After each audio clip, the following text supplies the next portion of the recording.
খাবারটা খাইয়ালাম, খাইতে খাইতে আপা উনি চলে আসবে। ওকে আসেন। আকবর, জি আপা। চার সাথে বিস্কিট দাও না কেন? শুরুতেই গলদ। প্রথম দিন এসে আমার বই নষ্ট করে ফেলেন, এখন কি পড়বো? Sorry, extremely sorry. সরি বললেই সবকিছু সলভ হয়ে যায়, এত ইজি। আচ্ছা আমি পরিষ্কার করে দিই। পরিষ্কার করা তো আপনার কাজ না। আকবর, জি আপা। যা পড়ান। এখন কি করব? পড়াবেন? হ্যাঁ ঠিক আছে। স্যার, আজকে আমার পড়ার মুড নাই, আপনি চলে যান। কোথায় গেছে মুড? মানে কতক্ষণে ফিরতে পারে মনে হয়? মুড আর আজকে আর আসবে না। আজকে আর আসবেই না? কি হলো, বসে আছেন কেন? যান। হ্যাঁ যাই, না হলে আকবরের মতো আমার নাম ধরে ডাক দিবে আবার। আসি। আচ্ছা, তোর নতুন স্টুডেন্টের খবর কি? ভালো না, মনে হয় না স্টুডেন্টের বেশি দিন পড়াইতে পারবো। কেন? 2 দিন হয়ে গেছে, এখনো বই খুলতে পারি নাই। এটা পড়তেই চায় না, পিচ্ছি কিন্তু ধান না মরিচের মতো। কথার কি জাজ ওরে বাবা। আপনি 6 মিনিট 37 সেকেন্ডস লেট। 6 মিনিট কত সেকেন্ড? 6 minute 37 seconds. ঘড়িটার ব্যাটারি নষ্ট হয়ে গেছে তো তাই। ঘড়ির সাথে লেট হওয়ার কানেকশন কি? না না, ঘড়ির সাথে লেট হওয়ার কোনো কানেকশন নেই, বাসের সাথে আছে। আমি বাসে করে আসি তো ট্রাফিক জ্যাম ছিল। বাসে? আপনার গাড়ি নেই? আমার গাড়ি থাকলে তোমাকে টিউশনি করাতাম না। তাই তো। এই মামা, মামাকে ডাকছো কেন? চলেন। কোথায় যাব? আগে চলেন, তারপর বুঝবেন। চলেন। আর তো কোথায় বসবো? এখানে। এখানে কেন বসবো?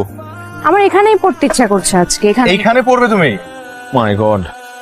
এখন স্যার হিসেবে আপনার দায়িত্ব আমাকে পড়ানোর। কিন্তু তুমি যা শুরু করছো এভাবে তো আমি তোমাকে পড়াইতে পারবো না।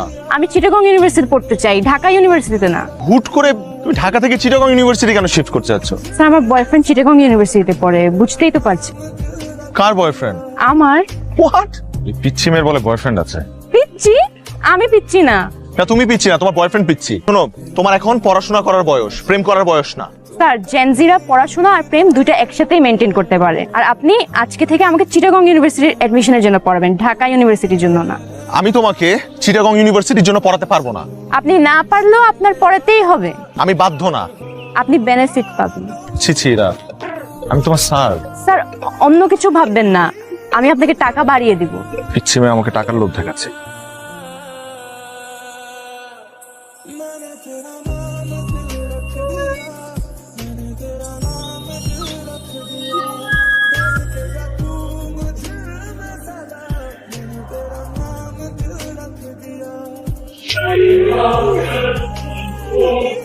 আগে দেখেন কোন একটা ভুল হচ্ছে। আর বল, কত বড় সাহস!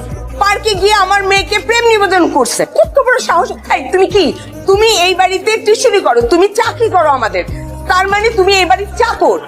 তোমার মালিকের মেয়ের দিকে তাকাইছো, তোমার তো চোখ তুলে ফেলা উচিত। এই পুলিশে ফোন করো, পুলিশে ফোন করে ওকে ধরে দাও। ও আজকে আমার মেয়ের সাথে এরকম করছে, কালকে আরেকটা বাড়িতে গিয়ে করবে। ও যেন কোনো বাড়িতে টিউশনি করতে না পারে তার ব্যবস্থা করো। তুমি তো একদম ছোট লোকের বাচ্চা কোথাকার। প্লিজ আন্টি, আপনি আমার মা বাবাকে নিয়ে কিছু বলবেন না। খুব লাগতেছে না? এই, এই, তোমার কি ধান্দা ছিল যে এই ফ্যামিলিতে ঢুকে নিজের স্ট্যাটাসটাকে একটু আপ করবা? ছি, ছি। ছি ছি, যাও বেরো, যাও গেট ক্লাস। আবার বসে আছে ছোট লোক কোথাকার। স্যার, জেনজিরা পড়াশোনা আর প্রেম দুইটা একসাথেই মেনটেন করতে পারে।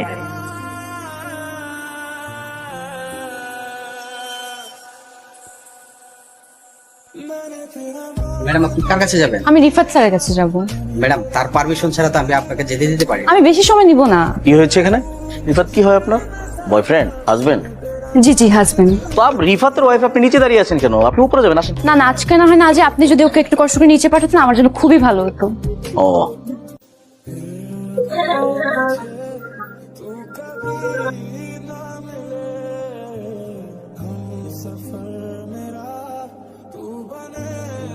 কি সমস্যা আপনার?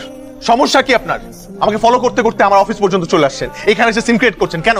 প্রবলেম কি আপনার? I remember everything. এটা আমার কাজের জায়গা। এখানে এসে আপনি মিথ্যা কথা বলছেন, you are my wife, you are not my wife. আপনার সাথে আমার কোনো ধরনের সম্পর্ক নেই। আপনি আমার স্টুডেন্ট ছিলেন, দ্যাটস ইট। আগেও একবার আমার ক্ষতি করার চেষ্টা করেছিলেন, এখনো আবার ক্ষতি করার চেষ্টা করছেন। ওয়াই? আমি আপনার সাথে কোনো অন্যায় করেছি? কোনো কুপ্রস্তাব দিয়েছিলাম আপনাকে? না, দেইনি। কিন্তু আপনি উল্টা আমার ক্ষতি করার চেষ্টা করেছেন। আমার শুনতে হয়েছে আপনার মায়ের কাছ থেকে যে আমার ফ্যামিলি খারাপ, আমার বাবা মা খারাপ। সেদিন আমি কিচ্ছু বলি না, শুধুমাত্র আপনার দিকে তাকিয়ে, কারণ আমার মনে হচ্ছে আপনি ছোট মানুষ, আপনি হয়তো বা না বুঝে এই কাজটা করে ফেলেছেন, বাট নট এনিমোর। আমি এটা ছেড়ে আসছি, এখন আমি একটা নতুন লাইফ লিড করছি। প্লিজ এখানে আমাকে ডিস্টার্ব করবেন না। আমি কখনো আপনার সাথে আর দেখা করতে চাই না, কথা বলতে চাই না। প্লিজ দয়া করে আপনার এই চেহারাটা আমাকে কখনো আর দেখাবেন না। মনে থাকে যেন আপনার, কখনো আমি আর কখনো আপনার এই চেহারা দেখতে চাই না। তুই আর রিফাত নাকি পার্কে গেছিলি? কে বললো বাবা? আমাদের ড্রাইভার রফিক। কেন গেছিলি বল? এই যে চুপ করে আছে, কি গেছিলি কেন বল না? স্যার আমাকে পার্কে নিয়ে গিয়ে প্রপোজ করেছিল। আসসালামু আলাইকুম স্যার। ওয়ালাইকুম সালাম। স্যার একটা মিনিট দাঁড়ান স্যার, আপনার একটা পার্সেল আছে। স্যার কে দিল এটা? স্যার আপনার ওয়াইফ রেখে গেছে। আমার ওয়াইফ? জি স্যার।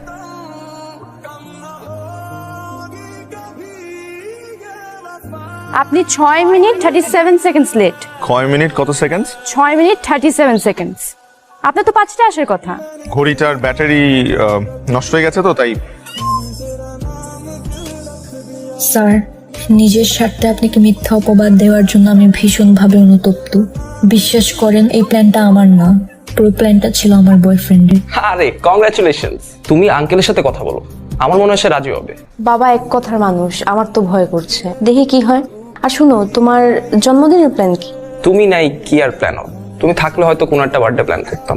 আচ্ছা ঠিক আছে। তারপর আমার বয়ফ্রেন্ডকে ওর বার্থডেতে সারপ্রাইজ দিতে আমি নিজে চট্টগ্রাম রওনা দিই। সেখানে গিয়ে আমি দেখতে পাই নিয়ে যাবেদের বাসা আইতালে আইর। Happy birthday. থ্যাংক ইউ, কিন্তু তুমি এখানে? তোমার বার্থডে সারপ্রাইজ দিতে আসছি। না না, সেটা ঠিক আছে, কিন্তু নিচে একটা কফি শপ আছে, খুব ভালো। তুমি হলে 10 মিনিট বসে, আমার একটা ফ্রেন্ড আসছে, তোদের জাস্ট বিদায় দিয়ে আমি চলে আসতেছি। নিচ্ছে কি আসছে? আমি ইরা। আর তুমি? আমি শান্ত। তোমার এক্স? কি এক্স? আমি তোর প্রেজেন্ট গার্লফ্রেন্ড। তুমি প্রেজেন্ট গার্লফ্রেন্ড হলে আমি কি? প্লিজ 10 মিনিট নিচে ওয়েট করো, আমি পৌঁছি। তুমি কি বুঝাবা? ইরা, তুমি বুঝাচ্ছ? সেখান থেকে মন খারাপ করে যখন ঢাকার উদ্দেশ্যে ব্যাক করি, তারপর বাসা আসার পর অনেক দিন আমার মন খারাপ থাকে। কি রে, দুদিন ধরে দেখছি এরকম একলা একলা বসে থাকিস কেন সারাক্ষণ? নে খাবার নিয়ে আসছি, খা। না খাবো। কি হলো তোর, কেন খাবি না? আরে খা, খেয়ে নে, খেয়ে নে। খাবো না, যাও না। আশ্চর্য। মন খারাপের মাঝে একদিন ফেসবুক স্ক্রল করতে গিয়ে দেখতে পাই আপনাকে টিউশন মিডিয়া থেকে ব্যান করা হয়েছে। সেটি দেখার পর নিজেকে আরো বড় অপরাধী মনে হতে থাকে। তারপর টিউশন মিডিয়াতে যাই, গিয়ে ওদেরকে সত্যটা বলি। বিশ্বাস করেন, এখানে রিফাত স্যারের কোনো দোষ নেই, সব দোষ আমার। I am very sorry about everything. শিক্ষকতা একটি মহান পেশা। আপনাদের মতো কিছু মানুষের ভুলের কারণে আজ মেধাবী শিক্ষার্থীরা এই পেশা থেকে দূরে সরে যাচ্ছে। চিরং ইউনিভার্সিটিতে ভর্তি হতে চেয়েছিলে কেন? আমার অনেক ইচ্ছা ছিল চিটাগং ইউনিভার্সিটিতে পড়ার। তো আমাদের বলিসনি কেন? আমি অনেকবার ট্রাই করেছি বলার, কিন্তু তোমরা তো কখনো বুঝোনি। তাই বলে রিফাতের নামে একটা মিথ্যা অপবাদ দিয়ে ওকে ছোট করবা? তুমি জানো রিফাতকে যে এজেন্সি থেকে আমরা হায়ার করছিলাম, তারা ফোন করে আমাকে অপমান করছে, বারবার জানতে যাচ্ছে রিজনটা। কেন করলো এরকম? অ্যান্সার করো। তোমাদের একটা সমস্যা কি জানো, যে কোনো একটা ঝামেলার মধ্যে পড়লে জাস্ট সাইলেন্ট হয়ে থাকো। আর এই যে তুমি, হ্যাঁ, তোমার আজকাল পেয়ে পেয়ে ওরা সবাই এখন যে যার মতো ইচ্ছা তাই করছে। শোনো, আমার একটা ক্লিয়ার কথা বলে দেই, এই মেয়ে ঢাকা ইউনিভার্সিটিতে পড়তে হবে। আর যদি ঢাকা ইউনিভার্সিটিতে চান্স না পায়, তাহলে ওই যে বাসা পাশে ডিগ্রি কলেজ আছে ওইখানে পড়বে। দিস ইজ ফাইনাল, ওকে? বাবার কথা অনুযায়ী ঢাকা ইউনিভার্সিটির এডমিশন টেস্টের জন্য পড়াশোনা স্টার্ট করি। পড়াশোনার ফাঁকে ফাঁকে আপনাকে ফোনে ট্রাই করি। এর একটা কথা মনে রাখবে, পড়ালেখা মানে জীবনের জন্য প্রস্তুতি গ্রহণ করা নয়। এমন ভাবে পড়ো যেন পড়ালেখাই তোমার জীবন হয়ে ওঠে। আপনার দেওয়া উপদেশটা মেনে আমি ঢাকা ইউনিভার্সিটিতে চান্স পেয়েছি। বিশ্বাস করেন স্যার, সেদিন হঠাৎ করে বাসের জানালায় আপনাকে দেখি। এরপর থেকে ফলো করা শুরু করি। আপনাকে বিরক্ত করার কোনো ইচ্ছেই ছিল না আমার। আমি শুধু আপনার কাছে ক্ষমা চাইতে চেয়েছি। এই জন্য কয়েকদিন ধরে আপনাকে বিরক্ত করেছি। আমি কথা দিচ্ছি স্যার, আপনি আমাকে ক্ষমা করে দিলে আমি আর কোনোদিন আপনার সামনে আসবো না বা বিরক্ত করব না। আপনি যদি আমাকে ক্ষমা করে দেন, তাহলে আগামীকাল বিকেলে আপনার সাথে আমি দেখা করতে চাই। তুমি আমাকে বলেছিলে যে আমি তোমাকে ক্ষমা করে দিলে তুমি আমার আশপাশে থাকবে না কখনো। জি। আর যদি ক্ষমা না করি? তাহলে পাশে পাশে থাকবো। কতদিন? সারা জীবন। Is it a promise? More than a promise.